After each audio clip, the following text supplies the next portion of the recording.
በቅርቡ የኦጋዴንን የተፈጥሮ ጋዝ ለውጭ ገበያ ለማቅረብ የኢትዮጵያ መንግስትና ዳንጎቴ ወደ ጅቡቲ የሚሄድ የመስመር ዝርጋታ ፕሮጀክት ይፋ ማድረጋቸው ይታወሳል። ከዓመታት በፊት የመጀመሪያው ጋዝ የማውጣት ሙከራው መሳካቱ የተነገረለትና አሁን ፕሮጀክቱ እንደ አዲስ እየተንቀሳቀሰ ያለውን የኦጋዴን ጋዝ ጉዳይ በተመለከተ አዳዲስ መረጃዎች ተሰምተዋል። የኦጋዴን የተፈጥሮ ጋዝ ፍለጋና ልማት ጉዳይ ከተራ የዜና ወሬነት ባለፈ የኢትዮጵያን ቀጣይ የጂኦፖለቲካና የኢኮኖሚ ምህዳር የሚቀይር አጀንዳ እየሆነ መጥቷል። ሰሞኑን ከአካባቢው እየወጡ ያሉ አዳዲስ መረጃዎች እንደሚያመለክቱት ከሆነ ፕሮጀክቱ ከቴክኒክ ዝግጅት ባለፈ ወደ ተግባራዊ ምርትና ሽያጭ ለመሸጋገር የሚያስችሉ ወሳኝ ምዕራፎች ላይ ደርሷል። በትንታኔ ይዘነዋል። እስከ መጨረሻው አብራችሁን ቆዩ። የሪፖርተር የእንግሊዝኛ ዘገባ ከማዕድን ሚኒስቴር ስለ ፕሮጀክቱ አንድ ሰነድ መመልከቱን ዘግቧል።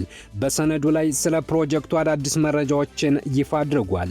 የፌዴራል መንግስቱ ድርጅቱንና በጋዝ ምርት ፕሮጀክቱ ላይ ያለውን በደረጃ የተከፋፈለ ዕቅድ ለህዝብ ገና ይፋ ያላደረገ ሲሆን ሰነዱ ላይ ግን በርካታ ጉዳዮች ተገኝተዋል። ሪፖርተር የተመለከተውና በሚኒስቴሩ የተፈረመው ሰነድ የኦጋዴን የተፈጥሮ ጋዝ ፕሮጀክት ከወነ ስላለው ጂሲኤል ግሩፕ ማንነትና በምን አካሄድ ፈቃዱን እንዳገኘ በቅድሚያ ይናገራል። ከ7 ዓመታት በፊት የጋዝ ምርት የመጀመሪያው ሙከራ ሲደረግ ፕሮጀክቱን የያዘው ፖሊ ጂሲኤል ቡድን ሲሆን ይህ ቡድን በሂደት ፈቃዱ መነጠቁ ይታወሳል።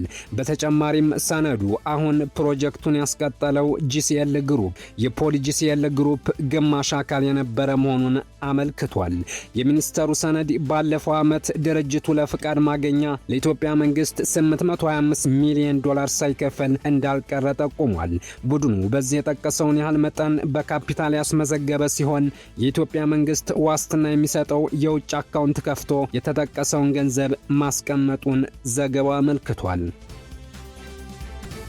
ቡድኑ የሥራ ሂደት አፈጻጸሙን እያየ ይህ ገንዘብ ተመላሽ የሚሆንለትንና ገለልተኛ ወይም የውጭ ኦዲት አጣሪ አሁን ላይ የመንግስትንና የጂሲኤል ግሩፕ ከ2013 ጀምሮ ያለውን ሂሳብ እየመረመረ ሲሆን ውጤቱ በጋዝ ማምረት ሂደት ወደፊት የሚመጡ የታክስና የወጭ ዋጋዎችን ለማስላት ይውላል ተብሏል። ሪፖርተር በሰነዱ መንግስት ስላሰበው የጋዝ ሽያጭና የሀገር ውስጥ ማከፋፈያ ተቋማት ግንባታ መረጃ መመልከቱን የገለጸ ሲሆን ዳንጎቴ ለማዳበሪያ ፋብሪካው ለ25 ዓመታት የተፈጥሮ ጋዝ አቅርቦት ከቡድኑ ጂሲኤል ግሩፕ ጋር $4.2 ቢሊዮን መፈራረሙንም አንስቷል። ለሀገር ውስጥ ፍጆታ የሚውለውን ጋዝ ለማከፋፈል የጋዝ ማደያዎችን ለመገንባት ደግሞ ኢትዮጋዝ ማርኬቲንግ ኢንዱስትሪ የተሰኘ የግል ድርጅት መመስረቱ ተመልክቷል። መንግስታዊ የኢትዮጵያ ነዳጅ አቅርቦት ኢንተርፕራይዝ ደግሞ ከጋዝ አውጪው ድርጅት ጂሲኤል ግሩፕ ጋዝ በመግዛት ለምርቱ አቅርቦት አሸጋጋሪ ድልድይ እንደሚሆን ሰነዱ አመልክቷል። የጋዝ ማደያዎች ስራ በአዲስ አበባ፣ አዳማ፣ ድሬዳዋና ጅጅጋ ግንባታቸው ወደ መገባደድ መድረሱን ዘገባው አመልክቷል። እንዲሁም በጋዝ የሚሰራ አውቶቡስ ባለፈው ወር ሜይ 12 ላይ የተሳካ ሙከራ ማድረጉን ዘገባው አመልክቷል። መንግስት የኦጋዴንን ጋዝ በማውጣትና ለአገልግሎት እንዲሁም ለሽያጭ በማቅረብ ላይ የነበረውን ኦሪጂናል እቅድ መከለሱን ሰነዱ አመልክቷል። ጋዙን በተመለከተ 3 ምዕራፎች ያሉት እቅድ እንዳለ ሲነገር ባለፈው ዓመት ጋዙን ለውጭ ንግድ የማቅረብ እቅዱ በይፋ ተሰርዞ ነበር። ወደ ጅቡቲ የሚዘረጋውና ለቻይና ኩባንያ የተሰጠው ውል የተሰረዘ ሲሆን አሁን ስራው ከዳንጎቴ ጋር እንደሚቀጥል ይፋ መሆኑ ይታወሳል። የጋዝ ምርትን በሀገር ውስጥ ለቤት ውስጥ የኃይል ፍጆታ የማቅረብ እቅድ እስከ 2025 አጋማሽ ታስቦ የነበረ ሲሆን እንደ ሰነዱ ይህ እቅድ ባለበት እንዲቆም ተደርጓል።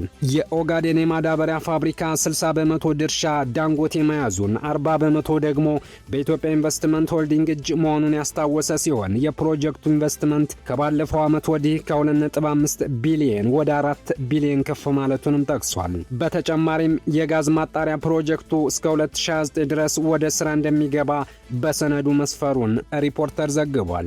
በኦጋዴን የተፈጥሮ ጋዝ ሀብት ክፍፍልን በተመለከተ የክልሉ ፕሬዝዳንት አቶ ሙስጠፌ ከአካባቢው ከሚገኘው ምርት 50 በመቶ ትርፍ ለክልሉ እንደሚውል መናገራቸውን አስታውሷል።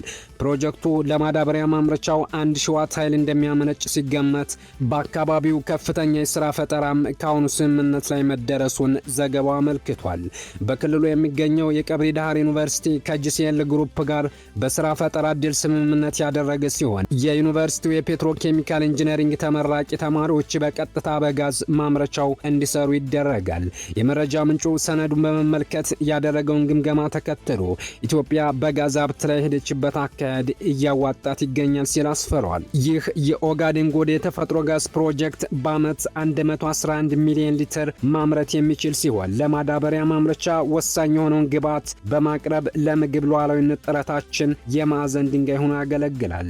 ለኃይል ማመንጫና የክሪፕቶ ማይኒንግ ስራዎች አስፈላጊ የሆኑ ግብዓቶችንም ያቀርባል። ነገር ግን ከሁሉም በላይ የተፈጥሮ ጋዙ መውጣት ይለውጣል የተባለው የተሽከርካሪ አይነቶችን ነው።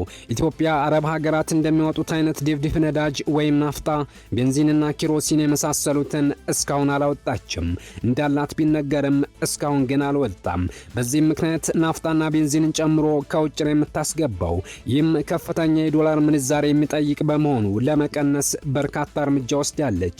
ለምሳሌ በነዳጅ ላይ ይደረግ የነበረውን ድጎማ ማንሳት አንደኛው ነው።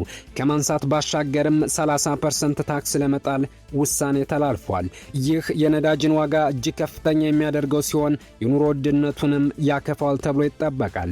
መንግስት ከውጭ የሚያስገባው ነዳጅ ለመቀየር የኤሌክትሪክ ተሽከርካሪዎች እንዲገቡም እያደረገ ነው። የፈሳሽ የተፈጥሮ ጋዝ ለመጠቀም -162 ዲግሪ ሴልሺየስ መቀዝቀዝ ይፈልጋል ያሉት ባለሙያው፣ በዚህም ምክንያት ፈሳሽ የተፈጥሮ ጋዝ የተለየ የመንገድ ዳር ነዳጅ ማደያዎችና ልዩ የነዳጅ ማደያ መሳሪያዎችን ይፈልጋል ይላሉ። ሆኖም የፈሳሽ የተፈጥሮ ጋዝ ነዳጅ በሚፈልገው መጠንና ስፋት በሀገር ውስጥ የመመረት ሰፊ እድል አለ የሚሉት ባለሙያው ዲዝል በከፍተኛ ውጭ ምንዛሬ የሚገዛና ከአየር ንብረት ብክለት አኳያ ከፍተኛ የካርበን ልቀት ያለው ነው በማለት በአጠቃላይ ኢትዮጵያ የተፈጥሮ ጋዝ ማምረት ከቻለች ጥቅሙ ከፍ ያለ መሆኑን ይገልጻሉ። የተፈጥሮ ጋዙ መውጣት ትልቅ እድል የሚፈጥረው ግብርናው ላይ ሲሆን ይህም በዋናነት የማዳበሪያ አቅርቦት እዚሁ ሀገር ውስጥ እንዲመረት ማድረጉ ነው። የተፈጥሮ ጋዝ በተለይም ዩሪያ የተባለውን የአፈር ማዳበሪያ ለማምረት ከፍተኛ ጥቅም አለው። እንደ ዩሪያ ያለ ከፍ ያለ የናይትሮጅን መጠን ውስጡ የያዘ የአፈር ማዳበሪያ ለመስራት የመጀመሪያው ቁልፉ ንጥረ ነገር አሞኒያ ነው። ጋዝና ነዳጅ ይለያያሉ። ነዳጅ ቤንዚን፣ ናፍጣ፣ ኪሮሲን ማለት ነው። የተፈጥሮ ጋዝ ግን አብዛኛው ለፕላስቲክ ምርት፣ ለተሽከርካሪዎች፣ ለማዳበሪያ፣ ለፋይበር ምርቶች ግብዓትነት የሚያገለግል ነው። ለዚያም ነው ዳንጎቴ የማዳበሪያ ፋብሪካን እዛው የተፈጥሮ ጋዙ በሚገኝበት አካባቢ ያስጀመሩት። የተፈጥሮ ጋዝ በቀድሞ ጊዜ በተለምዶ አጠራር ጋዝ እየተባለ ይጠራ ነበር። ተፈጥሮ ጋዝ የእጽዋትና የእንስሳት ቅሪተ አካላት ከሚሊዮን ዓመታት በላይ ኬሚካላዊ ለውጥ በማድረግ የሚፈጥሩት ውህድ ነው። ብስባሾቹ ለረጅም ጊዜ ከተከማቹ በኋላ ኬሚካላዊ ለውጥ በማድረግ ለተፈጥሮ ጋዝ መፈጠር ምክንያት ይሆናሉ። የተፈጥሮ ጋዝ የሚፈጥረው ካርቦንና ሃይድሮጅን ከተባሉ ንጥረ ነገሮች ነው። በኬሚስትሪ አጠራሩ ሃይድሮካርቦን የሚባል ሲሆን ዘይትና ቤንዚንን በውስጡ ይይዛል። የተፈጥሮ ጋዝ እንደ ጋዝ፣ ዘይት፣ ቤንዚንና ሃይድሮካርቦንን ሲቀላቀሉ ፈሳሹ ክሩድ ኦይል ይባላል። የተፈጥሮ ጋዝ በሃይድሮካርቦን የበለጸጉ የጋዞች ቅልቅል ነው። 80% የሚሆነውን የሚሸፍነው ሚቴን የተባለው ጋዝ ሲሆን ፕሮፔን፣ ቡቴን፣ ኢቴንና ሌሎችንም ጋዞች ይይዛል። የተፈጥሮ ጋዝ ሳይጣራ ጥቅም ላይ አይውልም። በሚይዘው የኬሚካል አይነትና ከመሬት በሚኖረው ጥልቀት መሰረት በውስጡ የያዛቸውን ኬሚካሎች በማስወገድ ወይም በማጣራት ይመረታል። የተጣራው የተፈጥሮ ጋዝ በማስተላለፊያ ቱቦ አማካኝነት ወደ ኤሌክትሪክ ኃይል ማመንጫ ጣቢያ በማስተላለፍ ኃይል ያመነጫል። ኤሌክትሪክ ኃይል ማመንጫ ጣቢያ በተለያዩ ዘዴዎች አማካኝነት የተፈጥሮ ጋዙን ወደ ኤሌክትሪክ ይለውጠዋል። ከተፈጥሮ ጋዙ በማጣራት የተለዩት ሌሎች ጋዞች ደግሞ ለሌላ ጥቅም ይውላሉ። በኢትዮጵያ በኦጋዴን አካባቢ 7 ትሪሊዮን ኪዩቢክ ጫማ የተፈጥሮ ጋዝ ክምችት መኖሩ በጥናት ከተረጋገጠ ረጅም ዓመት ሆኖታል። አሁን እውን ሆኖ ሊወጣ ይመስላል። አበቃን። መልካም ጊዜ ተመኘን።